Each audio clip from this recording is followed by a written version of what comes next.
Assalamu alaikum dear students. I hope you all are fine and doing well in your homes. Welcome back to NPS Official. Students, we were doing our chapter number 3, Flowers and Seeds. In our last video, we have studied the type of reproduction in plants. First one was the asexual reproduction, in which we studied bulbing and layering process.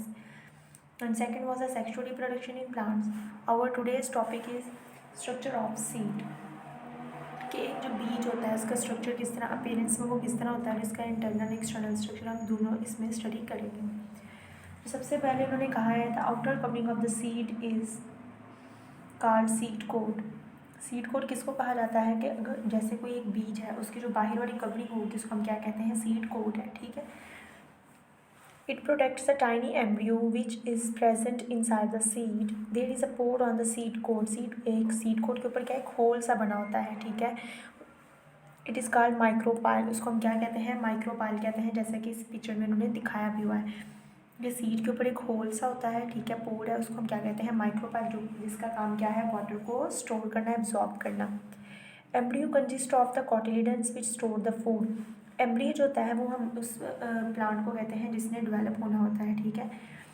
और इसमें इसके पास क्या होता है, cotyledons होता है। Cotyledons का काम क्या है, फूड करना, स्टोर को। The axis of embryo is between the two cotyledons. The end of the axis towards the pointed end of the seed is called radicle. Radical ने नेक्स्ट क्या करना होता है, वो रूट्स में डेवलप हो जाता है। ठीक है, यानी कि रूट्स से पहले क्या चीज़ छोटी छोटी जो होंगी वो रेडिकल्स होंगे। When seed germinates its radical form the roots, और जब सीड क्या हो जाता है, जर्मिनेट हो जाता है, बड़ा हो जाता है, तो वो क्या रेडिकल किस में जाती है, फॉर्म बना देते हैं, roots. The other end of the axis is called the plumule. It gives rise to the shoot. ये आपने याद रखना है कि रेडिकल किस में डेवलप हुआ, रूट में, और प्लूम्यूल किस में डेवलप होगा, शूट में। और इस डायग्राम का स्ट्रक्चर भी हम देख लेते हैं कि ये बाहर वाली आउटर कवरिंग क्या थी, सीड कोट थी। दो हमारे पास कॉटिलिडन्स होते हैं। ठीक है। ये माइक्रोपाइल क्या है, होल है अंदर। ठीक है, जिसका काम क्या है, वाटर को एब्जॉर्ब करना और स्टोर करना। ठीक है। कॉटिलिडन का काम क्या था, फूड को स्टोर करना। नेक्स्ट हमने दो बड़े रेडिकल एंड रूट। रेडिकल का काम क्या है, रूट्स में डेवलप हो जाना, और प्लूम्यूल का काम क्या है, शूट्स में डेवलप हो जाना। So next topic is germination of seed, कि किस तरह जो सीड होता है वो जर्मिनेट करता है। ठीक है, फलता फूलता है, बड़ा होता है।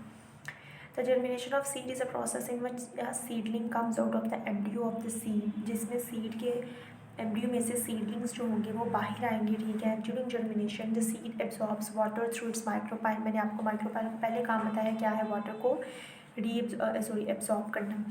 तो जर्मिनेशन में क्या होगा, सीड एब्जॉर्ब करेगा water through the micropyle. As a result क्या करेगा, सीड हो जाएगा स्वेल्स, यानी सीड क्या हो जाएगा, फूल जाएगा। And the seed coat burst.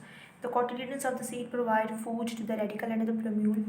Cotyledon जिसका काम फूड स्टोर करना था वो किसको फूड देगी, रेडिकल को और प्लूम्यूल को। फिर रेडिकल किस में डेवलप हो जाएगा, रूट में, और प्लूम्यूल किस में डेवलप हो जाएगा, शूट में।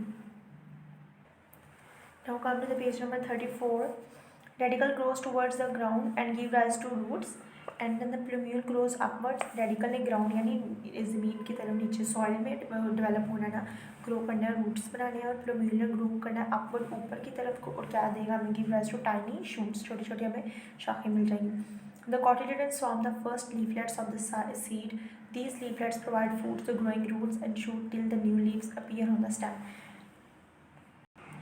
बेसिकली सीड जर्मिनेशन क्या है कि सीड को वो पानी ले, वो जो सीड होगा वो पानी लेगा कहाँ से, माइक्रोपाइल से, और फूड लेगा कॉटिलिडन से। ठीक है। जिसकी वजह से रूट्स और शूट्स जो होंगे वो डेवलप होंगे रेडिकल एंड द प्लूम्यूल से। और इस तरह जो होगा कॉटिलिडन जो होगा वो लीफलेट्स बनाएगा।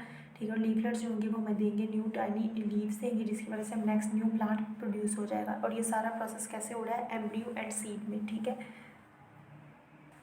So students, that was our today's topic, structure of seed and germination of seed.